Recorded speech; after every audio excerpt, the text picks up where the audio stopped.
All right.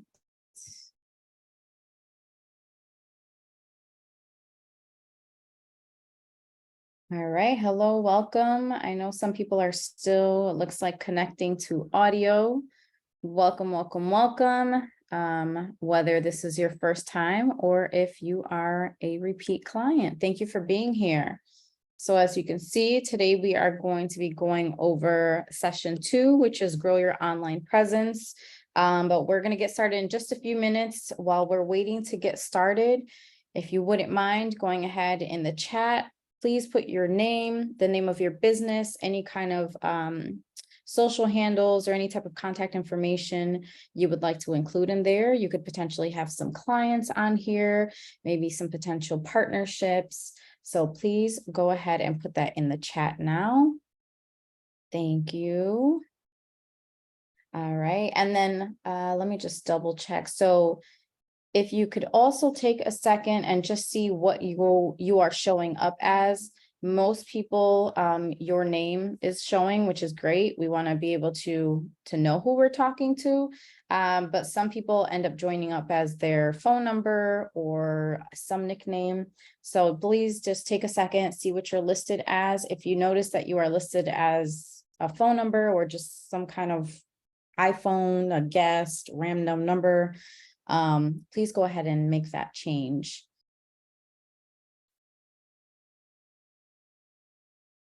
Let me just see. All right, we have a few folks joining in. Like I said, we'll get started in just a few minutes. And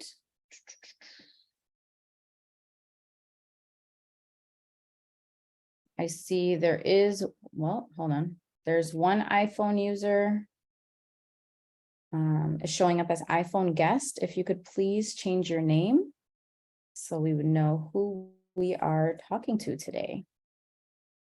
There's also someone else showing as 17165 guest. Not sure exactly who that might be, but if you could please go ahead and change your name. All right, I see a few businesses here, some repeat businesses. If you joined and you didn't hear me in the beginning, please go ahead and put the name of your business and any kind of contact information you would like people to get a hold of you by. So that can be a social handle, it could be a phone number, an email address. If anybody has any websites, you can go ahead and put those in there. It's a really great opportunity just to network and see kind of what businesses are here. Maybe some businesses you may want to patron, some business partners you may potentially be thinking about. So go right ahead and put that in the chat. And all right. Okay. Last announcement before we go ahead and get started. Again, those of you who are maybe joining for the first time. So typically you should have received some type of calendar invite so that you can actually log on to these calls. And this, we want to make it as easy as possible for you to remember to join these calls. So please check your calendar if you have not done so. The link is always there. It's the same link to join every single Tuesday class. For those of you who have joined maybe the office hours, that is a separate Zoom link, but that also has its own calendar invite. Another thing to note is that you will all have access to the Google folder. Again, those of you who maybe this is your first time joining, that Google folder will have all of the slides that we are going through. So as we go through each session, those slides will be updated and uploaded into the Google folder, along with the worksheet that Suzanne provided to everyone last class. She's going to go over a little bit of it today. As mentioned before, this is actually something we're going to kind of work through as the sessions progress. So it's not something you need to have done right away, but it is something that you could start working on. And we do, what's the word I want to say? Because my brain is a little shot today, we just really want you to work on this worksheet to benefit your business. If you have any questions for this worksheet or regarding this worksheet, or any material that's gone over, reviewed through, this class. That's what office hours is for on Thursday evenings. So that is from 5 to 6:30 as well. Thursday evenings via Zoom. Again, it's not mandatory, highly recommended. There you go. That's what I was trying to figure out. So it's highly recommended to join. You can ask questions pertaining specifically to your business or, a specific industry. We advise to send out an email to Suzanne prior to joining the class, just in case there's something that she has to do some research on for you, industry specific research. If not, it's okay. You can still join and you can ask your questions. So you can also ask your questions here, but just to be mindful of everyone's time that's joining, we want to make sure that something that's going to take a bit more time, that's why we have Thursdays allocated for you. So again, it's an opportunity to really join.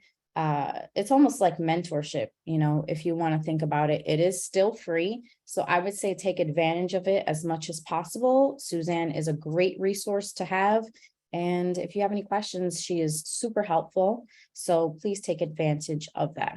All right, we are 7 minutes in. Suzanne has a lot of information to go over, so we are going to get started. Suzanne?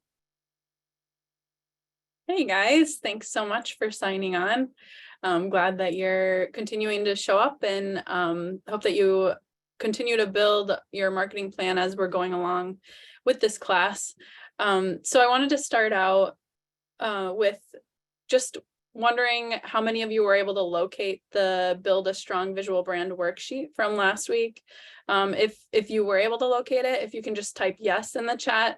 If you weren't, I think Marisol can provide the link to that. But please let us know, yes, you were able to locate it, or no, you weren't.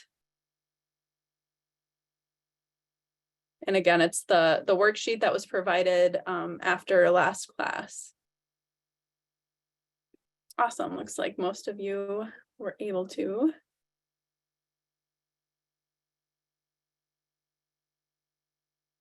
And then, as Yahida mentioned, more detailed questions are definitely great for Thursday. So I hope you come bring specific questions for your business, and I'd be happy to go over, my thoughts on where I think you should head with your marketing. But just in terms of this particular worksheet, since it looks like a lot of you were able to locate it, just wondering if any of you ran into any issues, or what sort of, did it prompt any new ideas, or did you find it helpful? I'm just wondering what sort of steps you've been able to take. Were you able to find time to start that worksheet from last week? And if you could just go ahead and, again, place in the chat, or you can come off mute and share.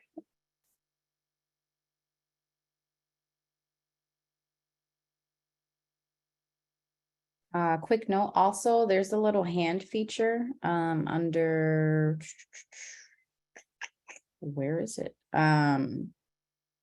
There's a thumbs up or there's a raised hand under the reactions. So I know some people are a little shy about coming off of mute. So if you want to go ahead and do that, we can call on you as well. Or again, you can feel free to go ahead and just come off mute. Rhonda did say, all right, she did the worksheet on paper. Let's see what else.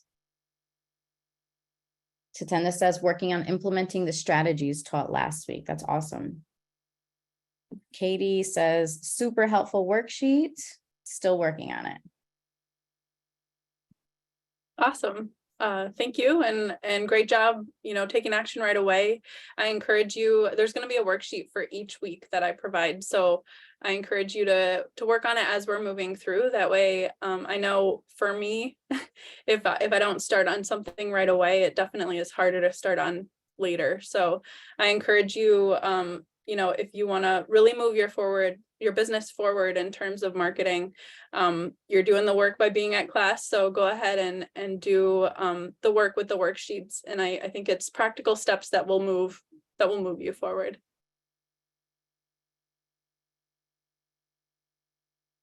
Great, thanks for your feedback. And again, if you have specific things you run into while you're working on that, or the one provided from tonight, please come Thursday and we'll chat. All right, so we're going to jump into tonight. Tonight is all about where to build your online presence and how to foster those relationships, how to build potential customers into customers, and how to really maximize your customer relationship so that you can keep growing that circle. So we're going to be talking about your audience, how to determine who that is, going over Google listings and other online profiles, the importance of your website. We're going to be talking about QR code generators, how to use them, when to use them, testimonials, and then a little bit about lead generation and how to follow up, what's important when it comes to following up. So starting off, we're going to talk about your audience. So I know we did go over a little bit in the teaser for this marketing course, but we're going to review this again for anyone who wasn't a part of that. So the 3 important categories to think about when it comes to your audience. And, you know, when you're building your business plan, your audience is something you're thinking of a lot, or hopefully thinking about a lot. Because your business is going to be successful based on how well you understand your audience and how well you're communicating with them. So first of all, behaviors. So that would be, you know, their buying habits. It might be activities, places they visit frequently. It's also interests, like what activities do they participate in? Are they interested in pets or animals? The next category is beliefs. So this is often connected with who you are as a business, like what your values are. There was a insulation company that was eco-conscious. So they're doing it. They're educating people as to how insulating your home can be impacting the environment. So a belief would be eco-conscious would be something that their customers would be, right? So thinking of what are other beliefs that your particular audience would have? Do they care about community impact or how much things cost? So maybe you're saving them money. So they're cost conscious. Do they care about quality? Is quality the thing that they shop for? Or efficiency? And then also the third category is demographics. Especially in digital advertising, you often have the ability to target behaviors and beliefs, whereas you know, traditional marketing like billboards and newspapers, although you have some say in those things, it wasn't quite as detailed as we can get with digital advertising.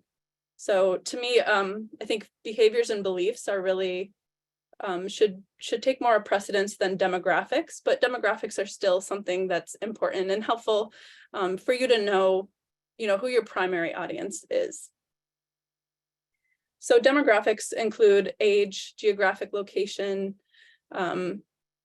gender, education level, occupation, income, those sorts of information. So thinking of your customer, and the point of this in terms of your online presence is knowing your customer will help you determine where they hang out. You know, where can you reach people who are interested in animals and really enjoy learning, you know, about wild animals or have a pet. So keeping your audience in mind as we're going through these other categories is going to be important.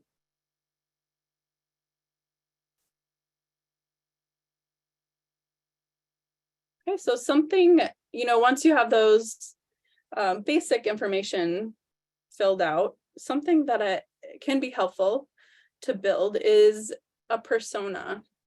So a customer persona is basically a way for you to visualize, you know, this persona sitting in front of you. When you're putting together your marketing material, you can be thinking of them, right? So thinking of them specifically, what is it that they're going to want to hear? What are their needs? What is it that your company is providing that will make their life better? So building a customer persona is a really great way to help you keep your audience in mind when you're doing your marketing. So, and just as a reminder, any of the links in the slides have hyperlinks, so don't feel like you have to write down all these links. But this is a free tool, and it is also a lead generator, which kind of put a pin in that. We'll be talking about those later, but it's free. You can build multiple personas for your business, and it gives you a nice little profile sheet that you can kind of save and pull up every time you're working on your marketing, just to keep your audiences in mind. So just something to keep in mind when you're working on your customer personas, think of actual customers. I think that's a great place to start.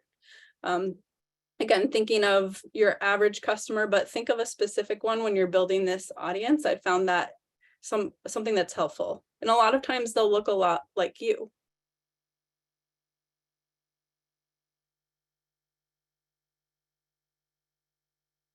So can you, going back to this first slide,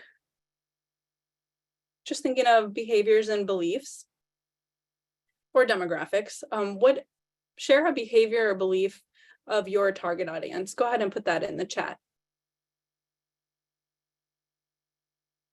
So while we're getting some of those responses in the chat, I'm just going to go ahead and call on somebody. All right, let's see here. We have someone listed as iPhone. Can you come off mute and tell us maybe some of the behaviors of your customers?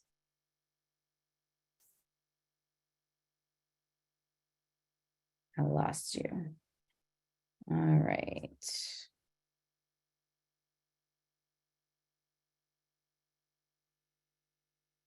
I do see someone on their iPhone.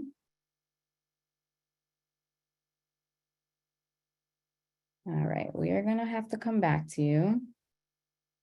How about Star? Hi. Hi. Can you tell us a little bit about your customer, Star? So I'm currently working on trying to start the business, and it's going to be a K-pop themed business. Okay. So my customers are really into different music groups, Korean music groups. Okay. All right. So maybe what activities do they like to do? So we know they like to listen to some Korean pop music, right? So anything else that they're interested in doing? They like to learn the dances of the different musics. So Okay. I'm also a dancer myself, so I'm hoping to also teach dance classes. Okay, cool. What about buying habits? Is there anything that they're really into, like buying? Photo cards. So like baseball cards, but photo cards for the K-pop groups. Okay, perfect. All right, awesome. Thank you for sharing, Star. All right, so we have a few responses in the chat here. So caring about how they look, okay, for spa related things, right? Or for estheticians, right? Community over competition. Okay, Katie Bauer says cultural awareness. Lisa says healthy eating. All right, interest in skincare for Ileana. Christy, learning a technology skill that are frustrating. Christy, you want to come off mute real quick and expand on that?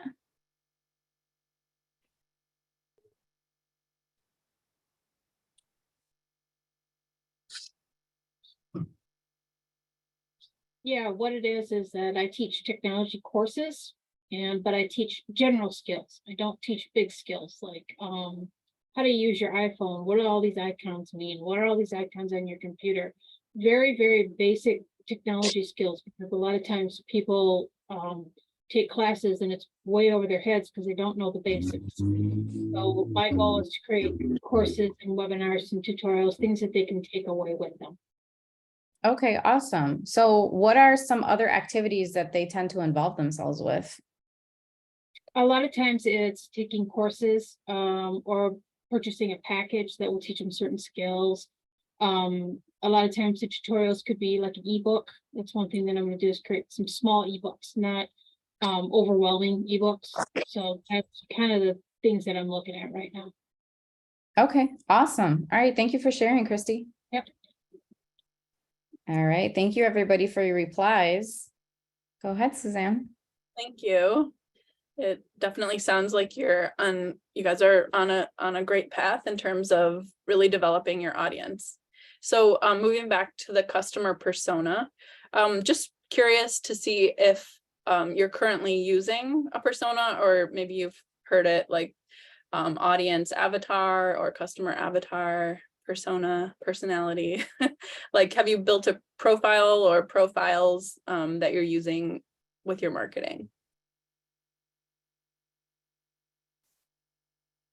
Ashley said yes. And for those who have started building one, have you found it helpful, or do you feel like just the list of who your audience is enough, or do you feel like the persona is helpful for you?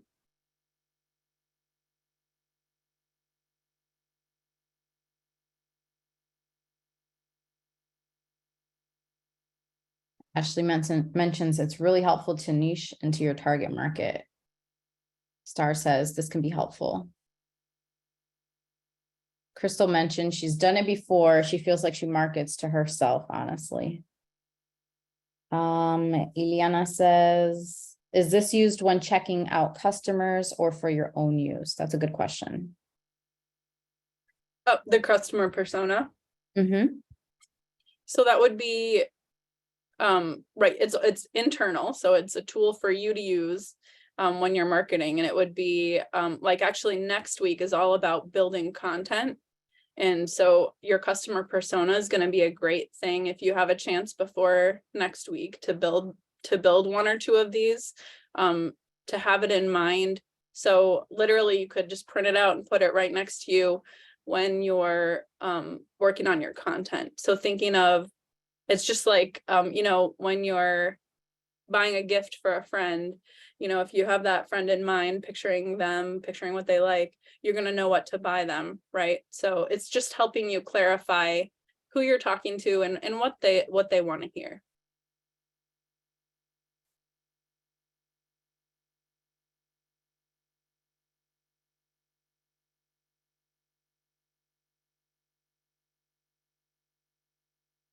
Right, yeah, Ileana, yeah.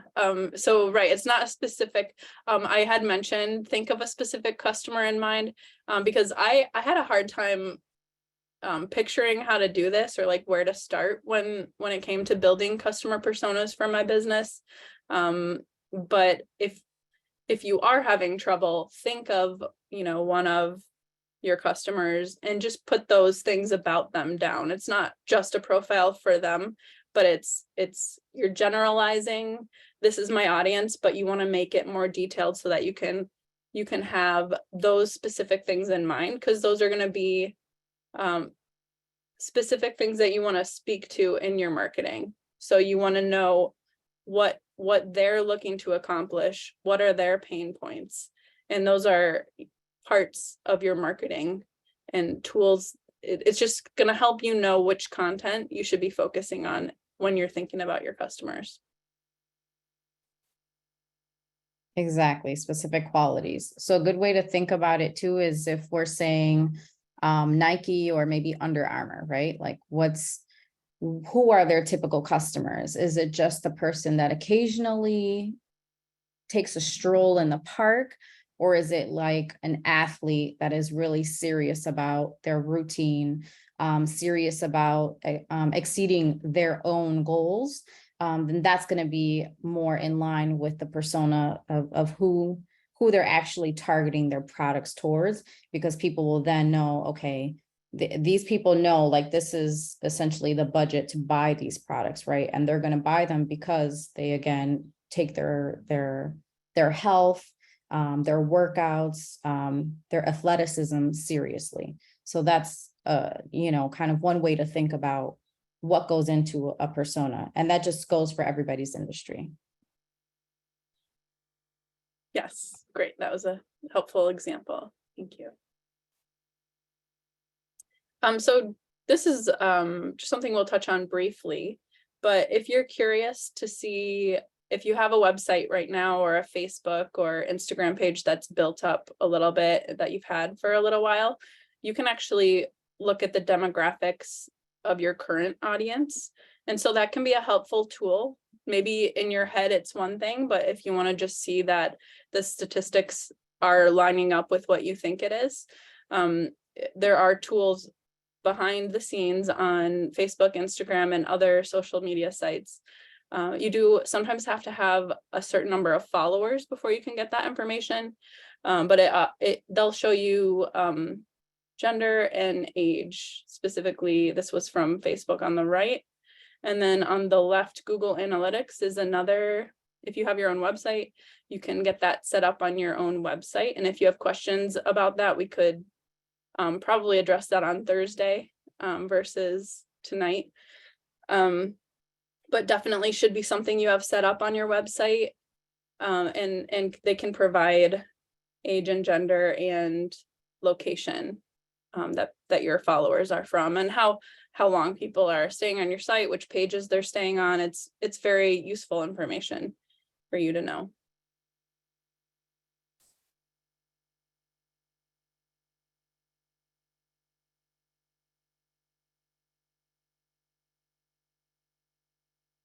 Okay, so moving on, we are going to talk about Google Business Profile. So before anyone comes to your retail location, if you have a retail location, I know some of you will be service-based businesses that don't have a particular location, like myself. Or there might be other instances that you just don't have a retail location or a physical location. But more important than a physical location these days is your online location. So Google Maps, even if you don't have a location for your business, is something that you should set up. So it's a profile for your business, and people will be able to search for it when they search for your business on Google. It literally will put you on the map if you do have an address for your business. But also, like for my listing, I just have Rochester, New York. So you can be more general. You don't have to have a specific street address. But this is definitely a profile you need to be setting up if you haven't already. And not only set it up, but make sure that you're keeping the information updated. Make sure you're taking advantage of the full profile. There's even places where you can make posts. So just like a Facebook post or an Instagram post, you can add that to your Google Business Profile, and that can be some content that people will see when they search you on Google. How many people on the call, I'm just curious, are already registered, like have a Google Business Profile? Let me get a thumbs up if you can do that, or me in the chat. All right, Courtney, awesome, you're already on Google. Shanice, Leah, thank you. Ileana, awesome. Katie, not yet. Okay, that's all right. That's what we're doing this class for, right? Tatenda, I am. Okay. All right, so we have a few not yets, so that's okay. And even if you are already on Google, or you already have a Google Business Profile, maybe this is an opportunity to see how you can make it even better. All right. So a couple other things to make sure you, No, you're good. You're good, Suzanne. Go ahead. to make sure that you upload pictures of your business, especially if you have a physical location. Part of the reason people search on Google first is so they can find out information about you. They want to see if you're a restaurant that has seating. I do that all the time on Google. Or, you know, are you located in the city or in the suburbs? So those are all things that can be easily seen with a photo. So sharing pictures of the inside of your building, the outside of your building, as well as pictures of of customers using your product or of your product. You can include all of those photos and upload your logo as well. We have a few questions, Suzanne. So one of them, let me see if I didn't scroll through it. Okay, so Elizabeth asks, how about if we have 2 different addresses in 2 states? From what I understand, it would be 2 separate locations, but you could still set up because it's address based. You would just have to set up 2 different profiles. Okay, and what if she's going to different farmers markets? Is there a way to have like a main address, or what would she do in that case? It could be, I'd be curious to know if you only sell at those farmers markets or if you also sell outside of that, because that could be a case where it makes more sense to have a more general area. And then on your website and in your posts, you could have find me at this farmers market in that one, especially if it's something that's going to be changing. Perfect. Star says, she's heard some people using virtual business addresses. Do you know anything about a virtual address? I'm not sure if it's the same thing as I've heard you can pay, it's a service you pay for to use a certain address. Sometimes it can include like a phone number too. And I thought it had a different name than that. So I'm not sure if it's, if that would be the same thing, but yeah, like a PO box, there are definitely alternatives if you wanted to have an address to include. Awesome. It could also be confusing if people aren't going to be going to that location. So it might just add confusion if you do add an address that they're not going to actually be going to. All right, Crystal says, I have one. I didn't know I can make posts though, so I will be doing that. Any kind of posts you suggest? I don't have a physical business. I would say start by again, we're going to be talking content next week, so maybe we can come up with some particular ideas, but highlight your products. So have whatever content you're putting together for your social media that talks about your product or service, make sure you include those on this page too, so that way when people come, see your location or see pictures that communicate what you do, they can also see your product and get more information just by looking at those posts that are part of that profile. And then Maida asks, I'm using a co-work space address, sorry. Can I use that address to register in Google Business Profile? It looks like I believe, Maida, maybe you tried it before, but it was asking for a location. Is that what happened?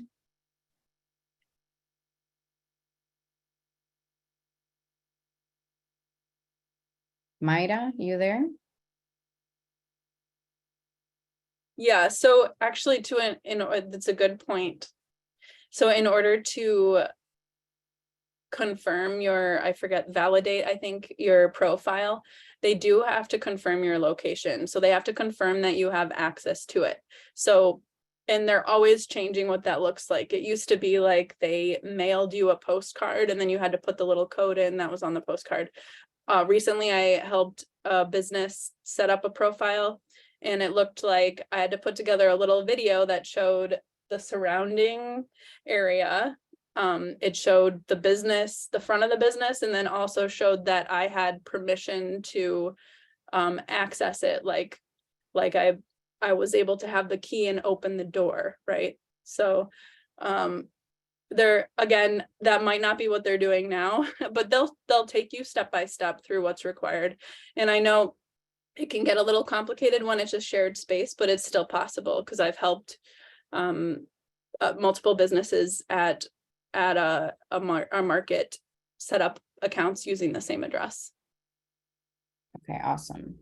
And I'm sure they're expecting that to happen considering all of the co-working spaces that are opening up now. Yeah, for sure. Definitely. All right. Ashley says, I'm partially virtual services all over and in person. What do you suggest for my Google Business Profile? I want it to be as clear as possible. Yeah, that is a little complicated when it's right when you're not limited to the city that you live in, because you don't want to limit where you are, but you have to put something for a location. And I think in terms of, you could put US. I'm assuming you're in the US, but if you're not, you could put the country that you're in.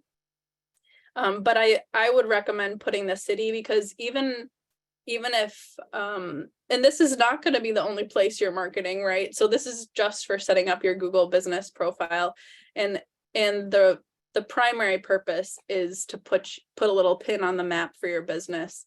So I would suggest putting the city where you live, or the town where you live, and that way it's right, it's not your home address, because that definitely doesn't work. And even if your home address is your business address right now, there is an option for you to just, like I said, you can put in, like I put Rochester, New York, and put that I didn't want my address to be shown, my street address. Awesome. Ashley, I think that's a great option for now. Yep. All right, and then Lisa says, I have been requesting that Google remove some older customer photos of our previous location because it causes confusion, with the new customers. This has not been done by Google. Is there a special contact information I can use to get this done? It's a good question. Yeah, it is a good question. So because Google, and I'm not sure about the answer for photos, but I know particularly with reviews, and we're going to talk about reviews later tonight. Reviews is another big reason you should have a Google profile. So I know particularly with reviews, and photos might be part of that because they're usually connected with that. There's actually laws protecting customers that leave reviews. So it's like legally protected information, and you can't, as a business, control what reviews are shown. So if it was clearly, like I had a business I was working with, and it was a clothing business, but it had a review that was like, it was a restaurant. So clearly that was not, and it was a 1-star review. So I reported that review, and Google was able to see it's clearly a different business. So they deleted it. So if you see something that you don't think belongs there, there are special instances where they'll remove it. But in terms of photos, you would have to contact Google and ask. And again, the purpose of this is, part of the purpose of having this is so that other customers can be leaving reviews and helping people decide which businesses to engage with, right? And so it's not a website where you can control all that information. And so that is something to keep in mind.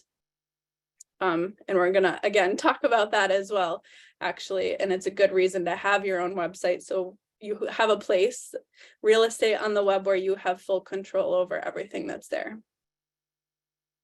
Awesome. We are done with all of the all of the questions. Thank you, everybody, for those questions.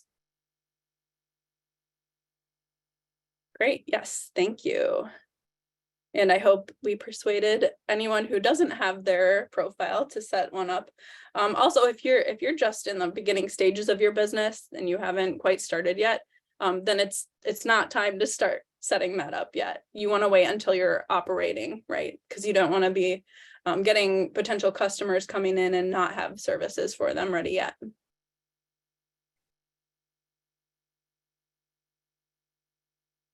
Okay, so the next online real estate we're going to be talking about is social media. So there's a list here. I thought it was kind of good descriptions of which profiles kind of cater to what sort of content.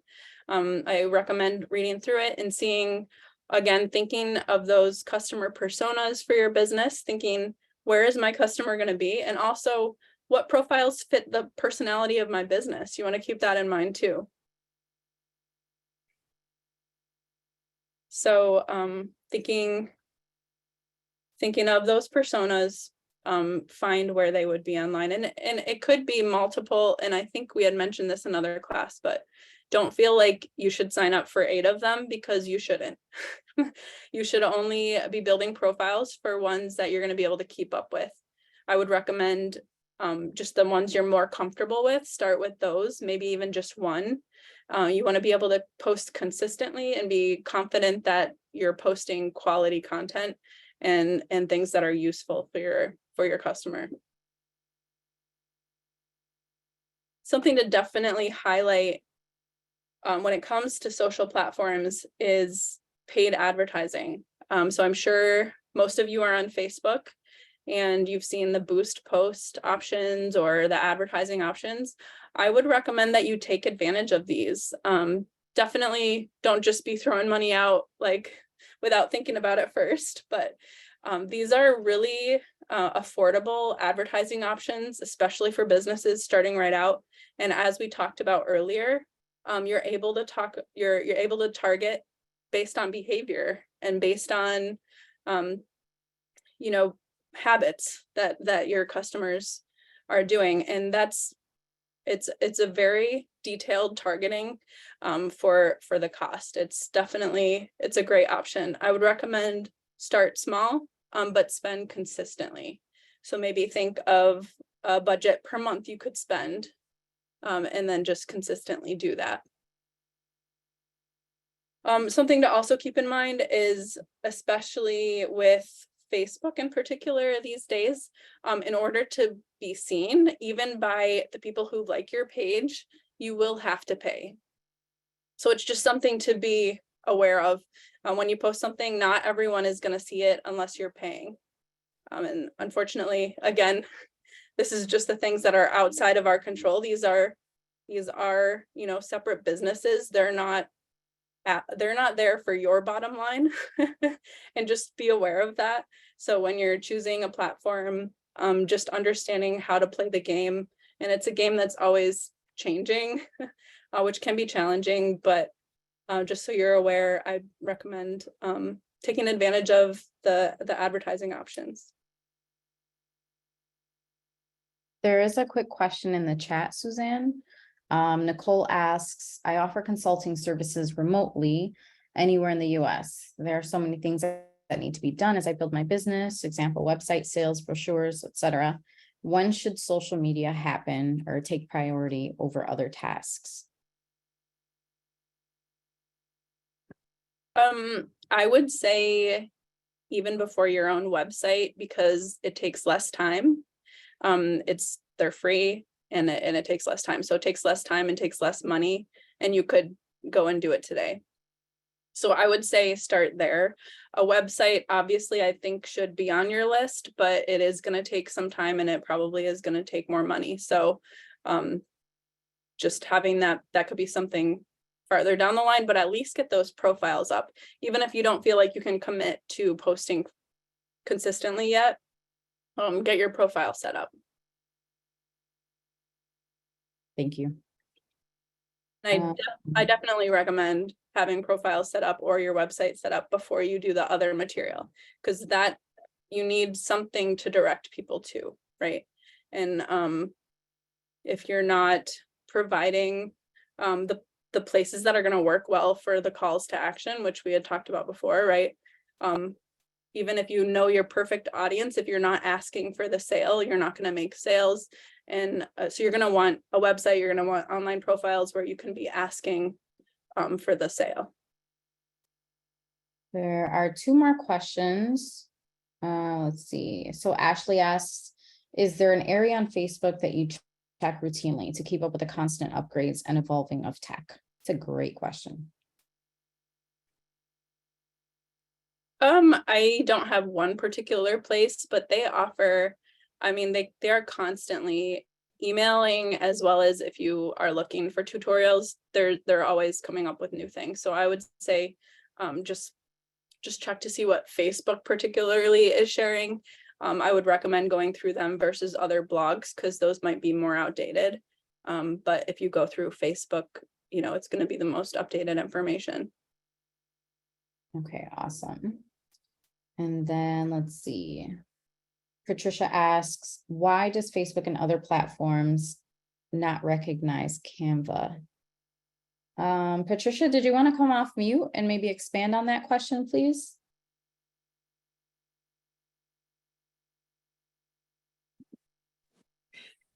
Sure. What I mean is oftentimes I use Canva to create posters or flyers. And most times when I post them on social media, they don't get any traffic at all. Even and even if I post them during the time frames that are recommended um, to post. So I'm concerned about that, and I'm just want to know, is there some kind of glitch or some type of default that prevents the Canva posters from being recognized? So first I would ask, have you tried creating in Canva? There's templates for Facebook post particularly, so it would have the dimensions that Facebook is looking for. And then I'd also recommend, so you mentioned poster, so that's why I mentioned that. And then just making sure that you're having not too much information on that graphic. So the information that you could have on a poster that you're printing is not going to equal what should be in a Facebook post. It would be and this is my opinion, in a Facebook post, it should have a lot less information. It can have more information in the description, but the graphic itself should have, mostly a picture, a graphic, and very little text, just something to catch their attention, right? So I would suggest that. And then also what I had just mentioned, in terms of even everyone who likes your page is not going to see your post unless you're paying to target more people, either boost a post or to do like targeted advertising. Thank you. That's good to know. Thank you. Yeah, thanks for your question. All right, and I think we're good with questions so far. Okay, great. So just in terms of, this is a little bit random, but just something that I think is really important in terms of Facebook, and that's updating your handle. So that would be, facebook.com/ and then your company name, right? Or as close to it as you can get, whatever is not taken. So I just wanted to show how to do that. I'm just going to walk you through. It's very simple if you haven't already. And one other thing to note is you definitely want to make sure you have a business page set up versus a personal profile. So there's advantages to having a business page. It works completely differently. You're going to have different tools like those advertising tools. It's going to be delivered to a different audience. It's going to be easier to find for people to find your page as a business page. And then it also allows you to add multiple other people who can administrate your page, which obviously you want to be careful with who you share that with. But I just wanted to share an example of a situation that almost ended up being pretty detrimental for a business that I work with. She had 24,000 followers. So she had built up this great audience. And then one of the recent scams that somebody had stolen her account over Facebook, but she was the only administrator for her business page. And so she almost lost all that audience. She worked it out with Facebook and was able to get it back. But the simple adding someone else as an administrator can back up, if something happens like that. And it can, make sure that you're not losing that audience that you're going to work really hard to build.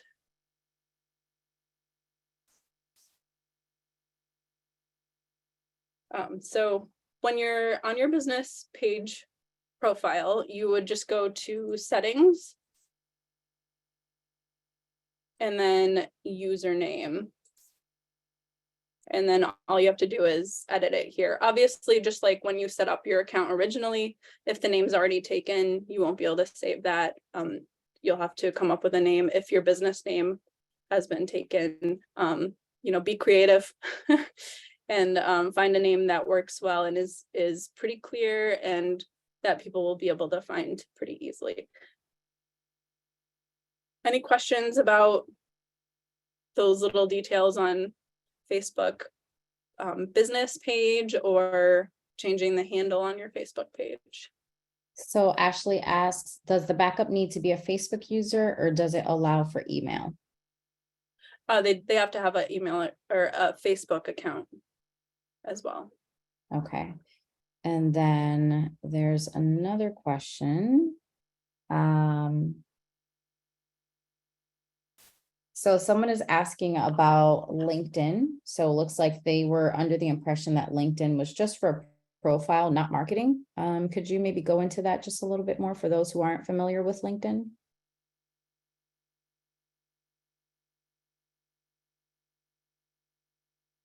Suzanne? Oh, you're on mute. Lost the Zoom chat here for a second. Yeah, so LinkedIn works similar. Obviously, it's a little bit different than other social platforms. It would be more for if you're either targeting organizations or professionals, or if you're a business to business service, then that would be, options that I think LinkedIn would be good for. So it's not going to be something that every business needs. But just like other social media sites, there is advertising available as well. All right. And then Shanice asks, how does adding another admin protect your account? Yeah, that's a good question, because adding someone else could also open up a whole other, it needs to be someone you trust and someone who, will obviously use that authority well. And also you need to be clear on what they have access to, and there's ways you can control what they're able to do. But so for instance, for that one business I was working with, even though she was able to restore it, she was the only personal account that was tied to that business, and her personal account was attacked, like in a, I forget what the name of it was, but like thousands of people were affected, and they like changed the name, and she wasn't able to log into her account. So she had no access to that business page anymore, even though the business page was fine. So if she had had someone else on that page, then they could have just, still posted for her and still like gave her the peace of mind that she still had that. Again, it was like 24,000 people she had following her. So she was really, stressed out that she had just lost all that. And that was years building that audience.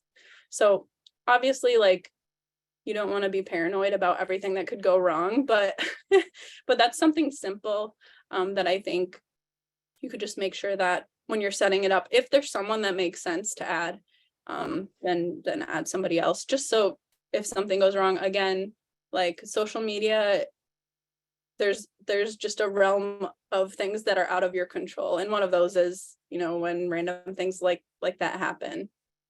And I would suggest also just making sure that your security, like you have the 2-factor authentication and things like that turned on. That's going to definitely protect your account as well. Awesome. I think, let me see. I don't see any other questions, but if we've missed anything, or maybe you have another question, please feel free to put it in the chat, and we will get right to it. You can go ahead, Suzanne. Okay, great. Let me share my screen again.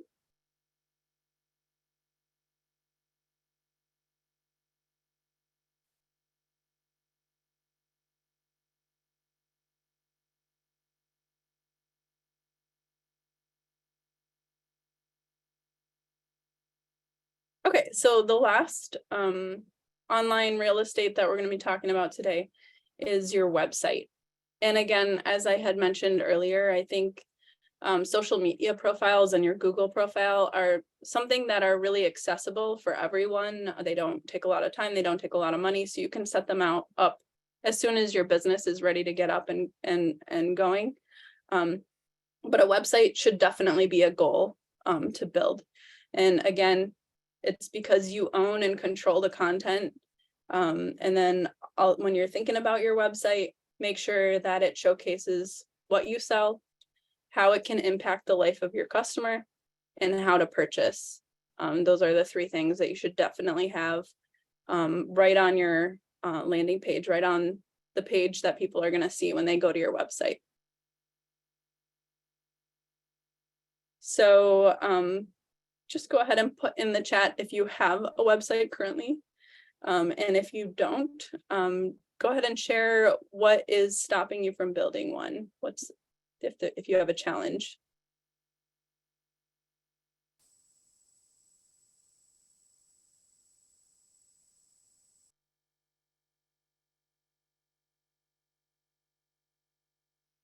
I see a few yeses in the chat.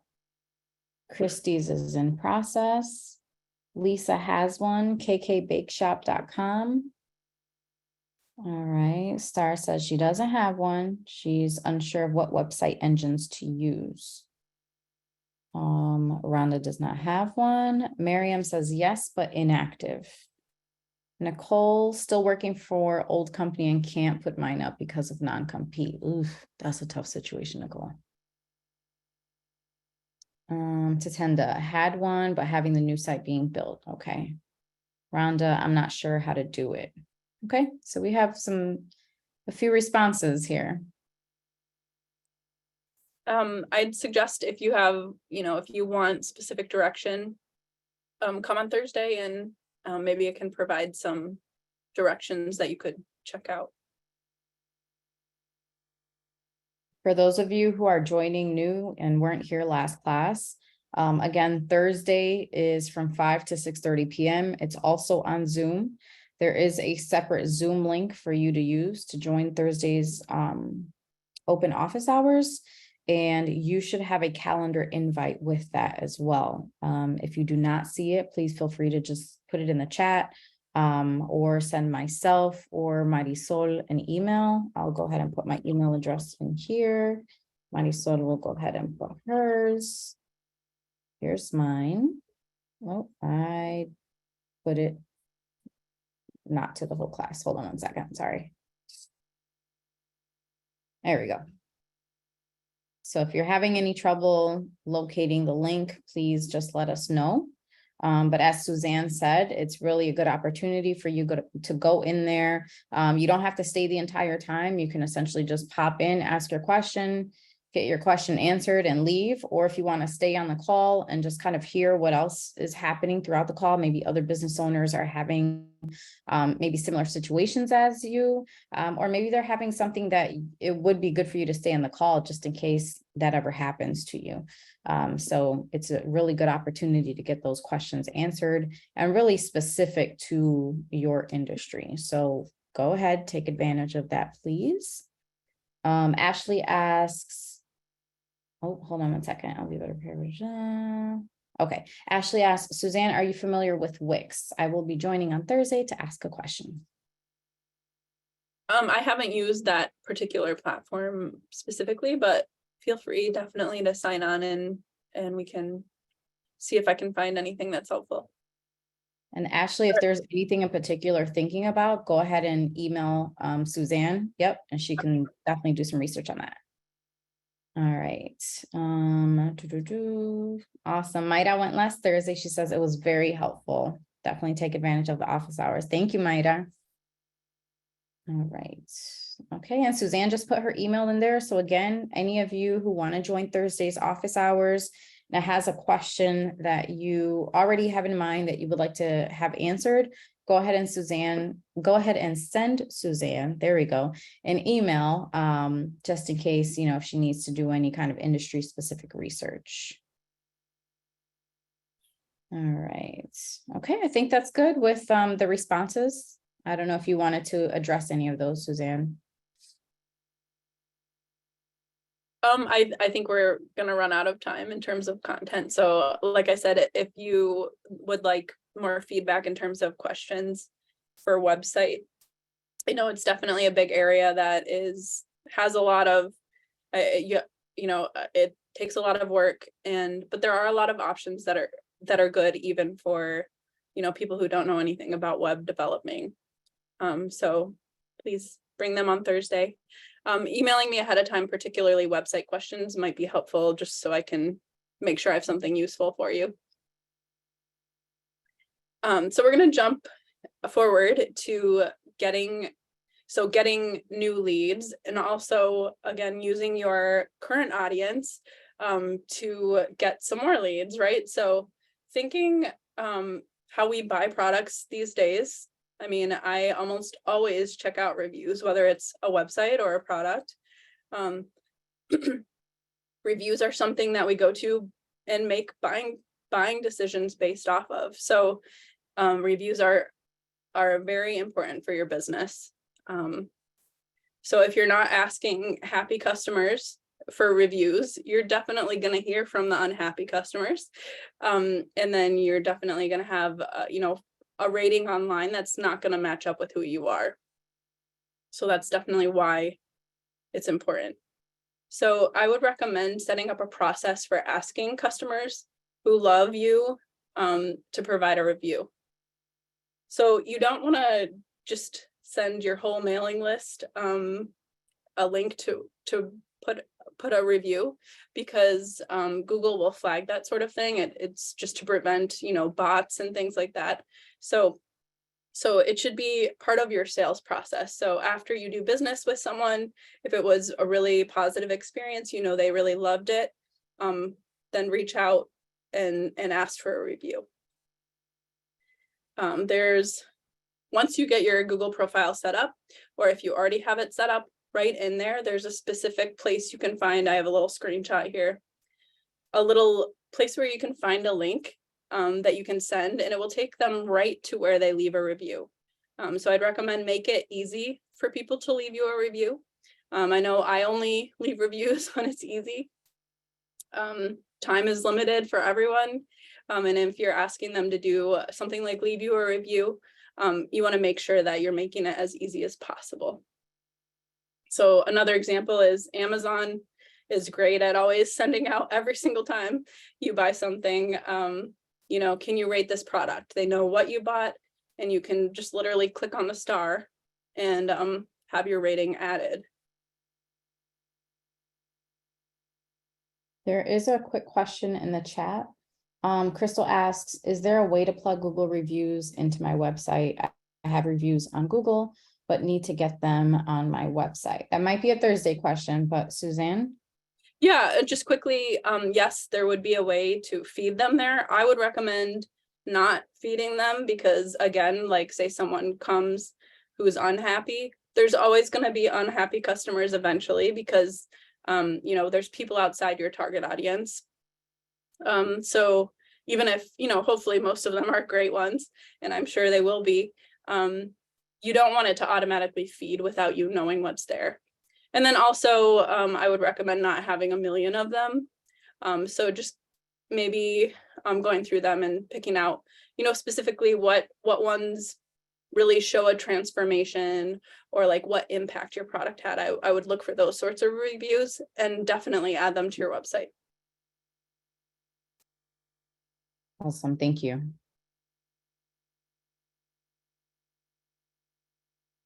So I'm just curious if you can share, have you asked for reviews? And if you have, what challenge or have not, what challenges have you run into when it comes to either setting up that sort of system or asking reviews? What sort of challenges have you run into?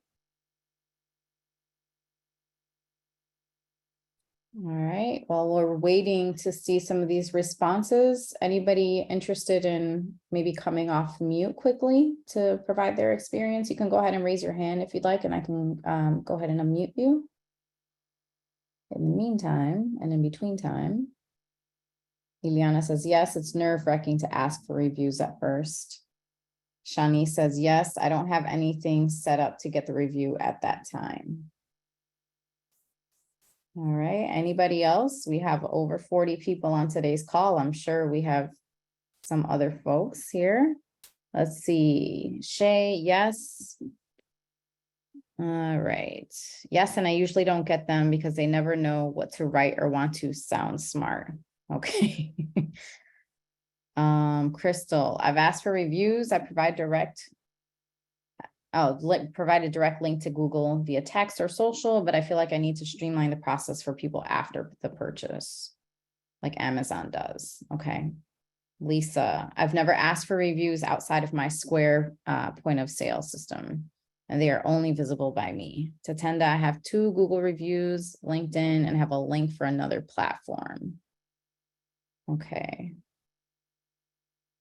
Rhonda says, I've asked for reviews, but didn't get them yet. Maida says, I'm using Google Forms to get the reviews, but nothing set up besides that. All right, awesome. Thank you, folks, for the responses. Yeah, great. Definitely sounds like an area where a lot of businesses can grow, and I know mine as well. So I think the Google business profile is a great place to start. Sharing that one, I think, is probably going to have more visibility than a lot of other places.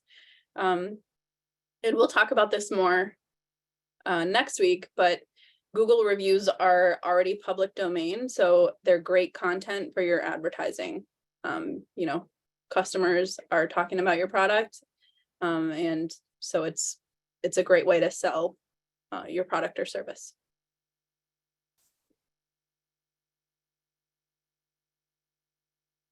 Okay, so the next thing we're talking about is QR codes. So these are primarily intended for print, right? I'm sure you're familiar with them.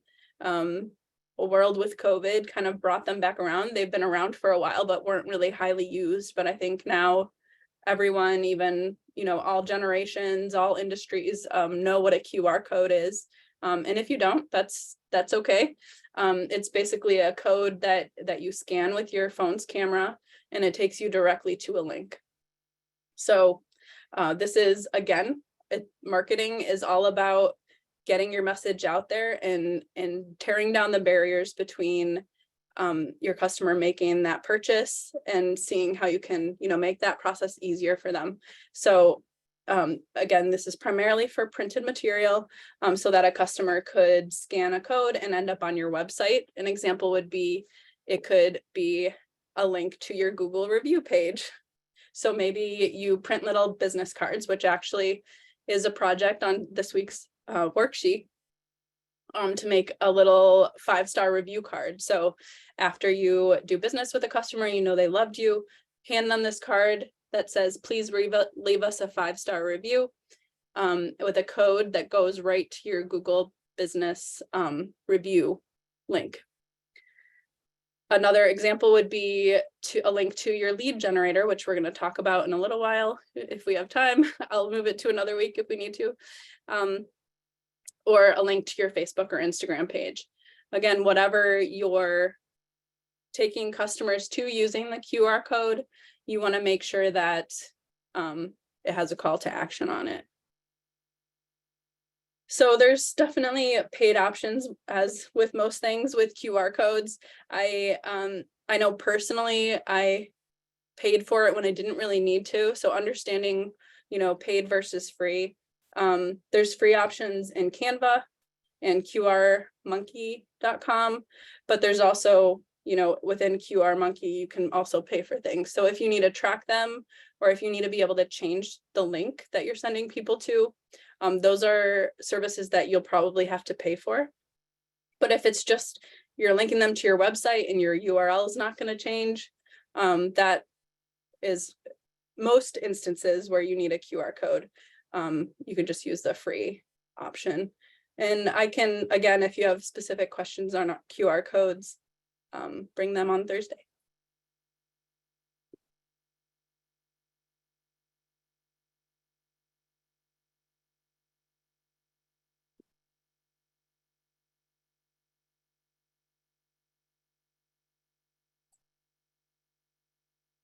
Okay, so I think Mira had already mentioned using Google Forms, and that is a great way to collect testimonials. So reviews, I think you should also be getting, but I also collect for my own business testimonials from, again, customers who I know had a really good experience, and I ask them about, you know, the before and after, like what impact has doing business with me had on their business. So highlights why they think other people should do business with me, those sort of things you can collect on in testimonials. I think it's also a great way to get feedback, right? I mean, as a business owner, you want to be hearing from your customers, how can I improve? You know, how could this have been a better experience, even if they loved it? And then also, I would suggest if you're using a Google form to collect information like that, just to have a box that says, you know, I give permission for you to use it in my marketing, so that they're giving you permission. So it's not just something that is going to be sent to you internal. Like somebody had mentioned, they get through Square. You want to be able to use this content in your marketing. And so I would recommend just getting permission to use that information.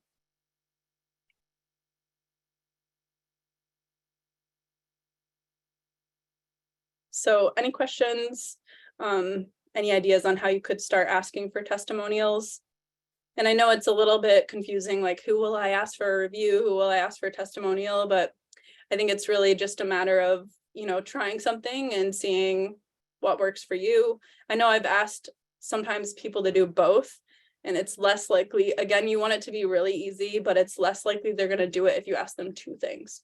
So I'd recommend asking, you know, certain customers for a review, certain customers for testimonials.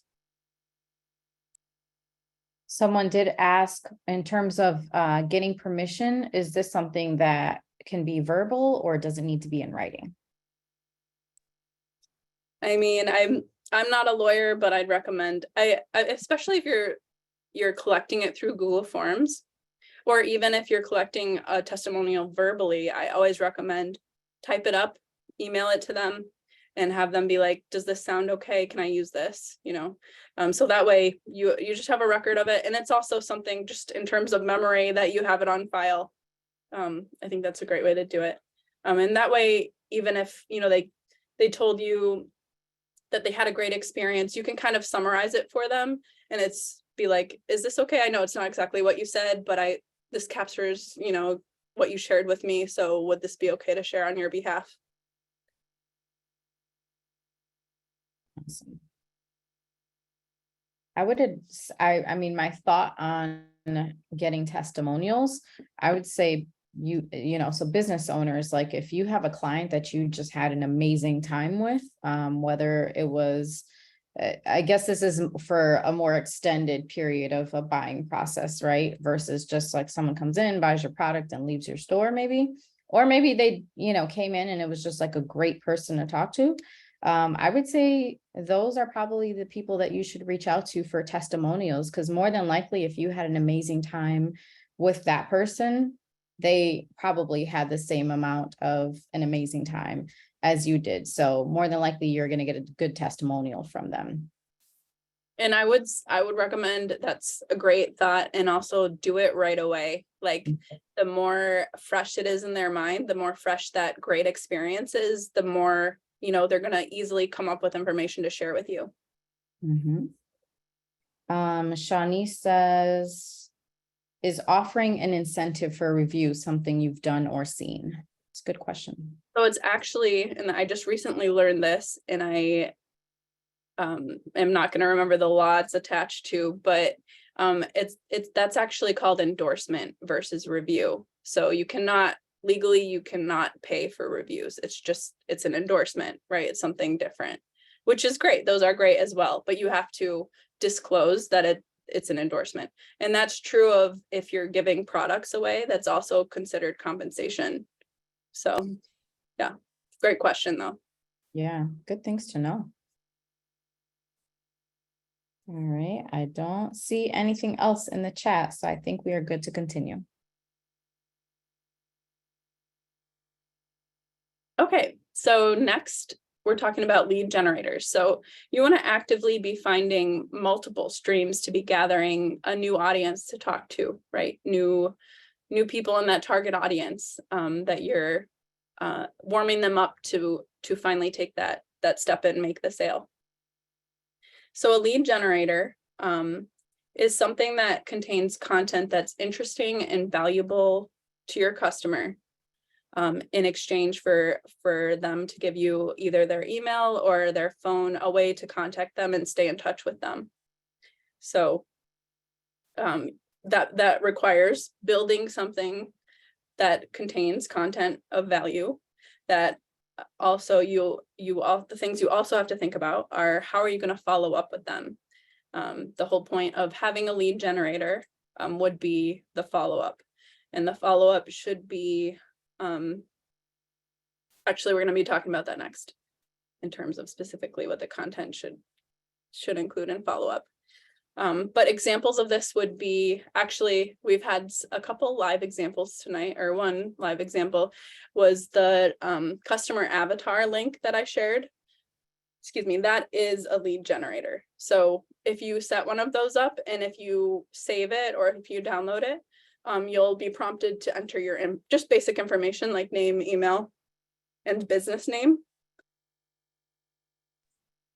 And in exchange for that valuable tool, right? So they made this tool that's free, but they're also collecting your information and a little bit about your business so they can stay in touch with you and you know, let you know about their services that they offer to small businesses. Another example would be, this is one of mine. So it's 5 keys to success for your startup. It contains 5 things to think about when it comes to your marketing. I think we're probably talking about a lot of them during this course, but I would say if you want to sign up, I think it's a great resource. Again, something of value for small business owners in exchange for an email address and a name.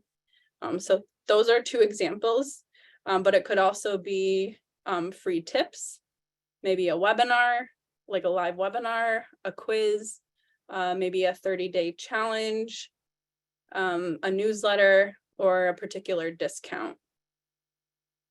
It can look like a wide variety of things. And of course, your business, what you sell is going to depend on what you're giving away.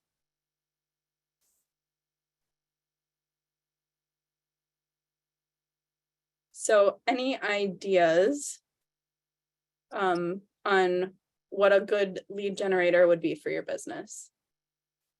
So there's actually a quick question in the chat, not necessarily lead generator, but it says, does anyone use business cards, or is that outdated? I think this probably is a personal preference, but I would recommend there's enough options to have a digital option so that you, even if you don't have physical cards with you, you have a way to share your information. But I share physical ones all the time. And I think particularly because I do marketing, it's, you know, something physical they can hold. I'd recommend, you know, just choosing, obviously a digital one's going to be free or minimal cost versus printing, but just thinking about your business and what you think makes sense for your business.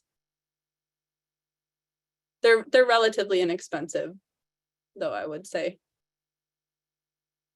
Good question. Thanks for that question, Katie. Let's see if there's anything else. Nope, I think we're good there. And then in terms of lead generators, sorry, Suzanne, what was the question again? What do you think a good lead generator would be? Gotcha. So maybe list, you know, what your business is again for us, just so we can see them together, and then what your lead generator idea is. Okay. Miriam says referrals also make good leads. Yes, definitely. So in terms of lead generators, I think we may have fallen off track here. And I know you were mentioning your 5 keys to success for your startup, right?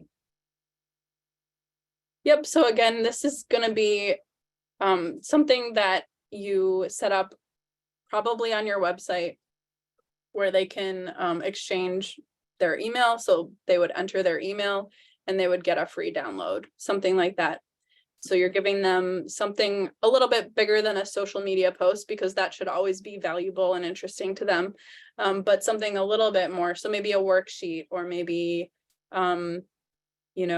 style tips for the season, or something that, thinking of your customer avatar, right?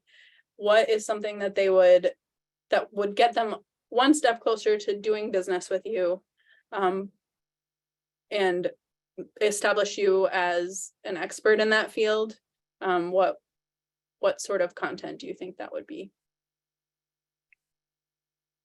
So I'm gonna wait to see some suggestions here. There are a few things in the chat. So Alex says he offers compensations for referrals from existing clients. He attends a bunch of networking events. To attend the, let's see, says Ashley Gladman events, referrals, testimonials, lead magnet.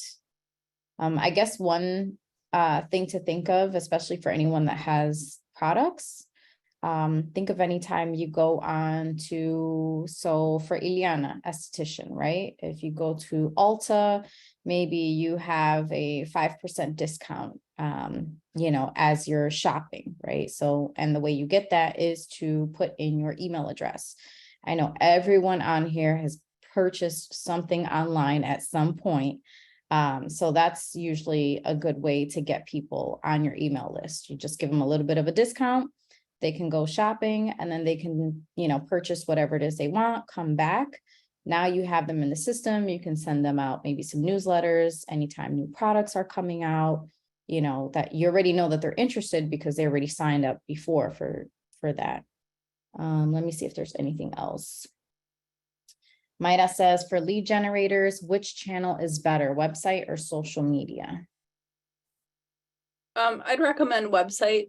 Social media, you're going to be limited as to, unless they're like direct messaging you their contact information.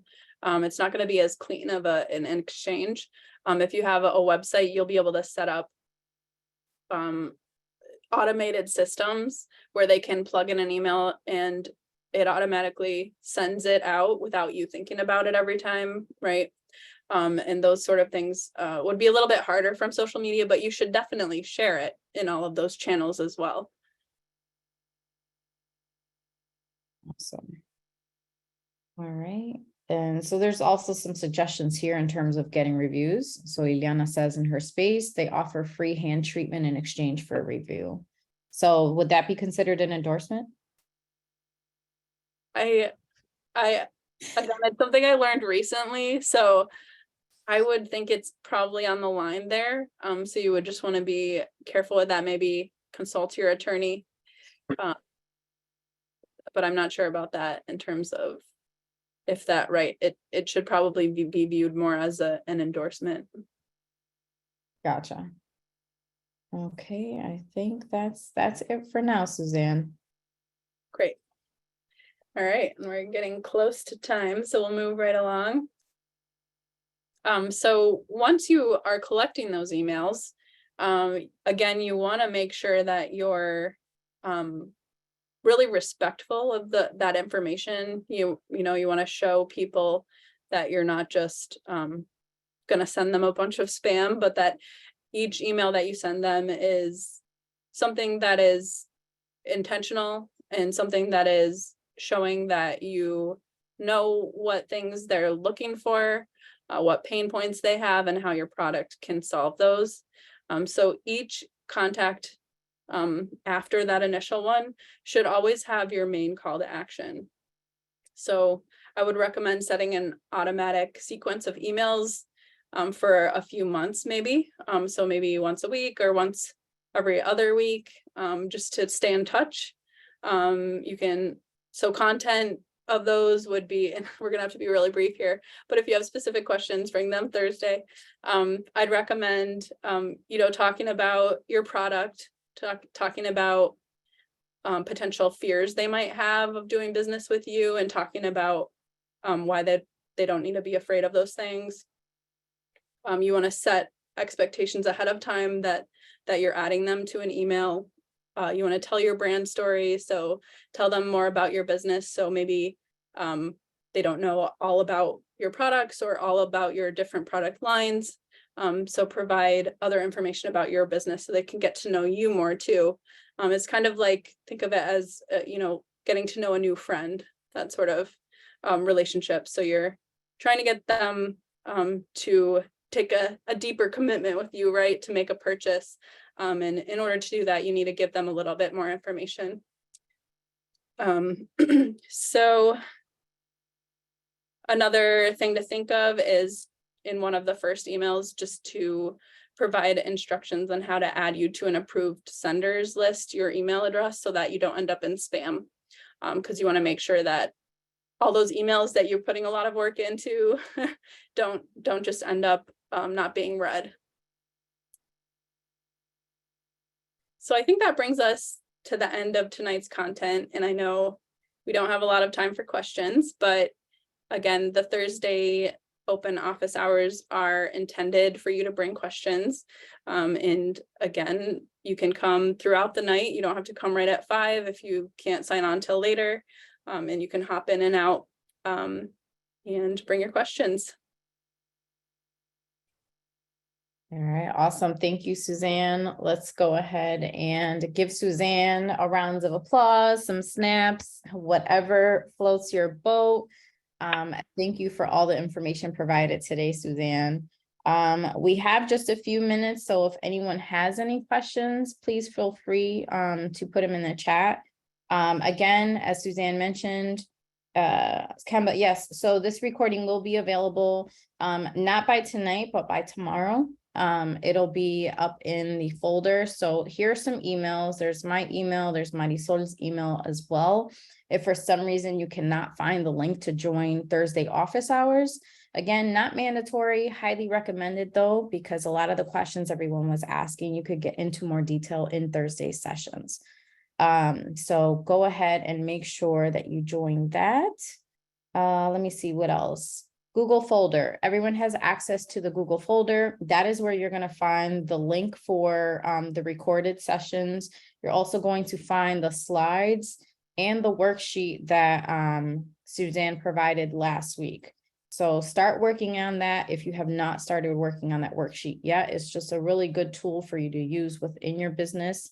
It's also going to evolve as your business evolves. So that is all available in the Google folder. Everyone should have access to that. If for some reason you can't find it, please go ahead and either email myself or Marisol and we can get that information to you. Did I miss anything? Can you send an email with the Google folder? Yes, we will send out a reminder with the link to the Google folder for any of you that cannot find it. Oh, look at that. Marisol is on it. So the link right now, if you look to the chat, just click on that and you have access to the Google folder. Last week's session was in there. Everything that you need is in there. Let me see if I'm missing anything else in here. The links to the recordings on YouTube are also in the Google folder. Yes. So it's in a Word doc. So you just open that and each recording is available there. Again, remember tonight's will not be available until later on tomorrow, only because it takes a while to convert and for it to get uploaded to YouTube. So yeah, so hopefully you were paying attention today, but if for some reason you cannot remember anything that was said today, you can look at the link again tomorrow and recap on everything that was said today. I just a yeah, couple. no, go ahead, Suzanne. So I'm just showing the worksheet for this week. So again, there was one from last week. If you missed it, make sure you find it in that Google folder and start there. But then this is this week's. Just wanted to give that a little preview. And then also next week, we're going to be talking about creating content that will make the most of your time and money. So I know one of the biggest hurdles for marketing for business owners is every time you come to a blank page, right? And so every time you need to do a social media post, it just feels like, where do I start? So we're going to talk about what you can put together to build a really big library to pull from when you're putting together your marketing. Thank you, Suzanne. Awesome, because I wouldn't have remembered that. Krista asked a quick question. How long will the links be available? So the YouTube links, those are currently private, so only the people that are attending this course can actually access those links. Once this entire 4-session course is completed, they'll then be public. So at any point in time, if you go to our YouTube channel, you'll be able to access all of these recordings, in addition to everything else that we've gone through. So any of our other courses, She Means Business, any other marketing course, any financial course, feel free. If you have time, like there's a lot of free resources, a lot of things that we've already done that you can go through and you have access to. All right. So great question, Krista. Thank you for asking. That is it. It's 6:31. We've taken one additional minute of your time. Sorry about that. But we will see you, if not on Thursday's office hours, we will see you next Tuesday, 5 o'clock sharp. Come prepared to learn some good stuff. Enjoy the rest of your night, everyone. Bye-bye.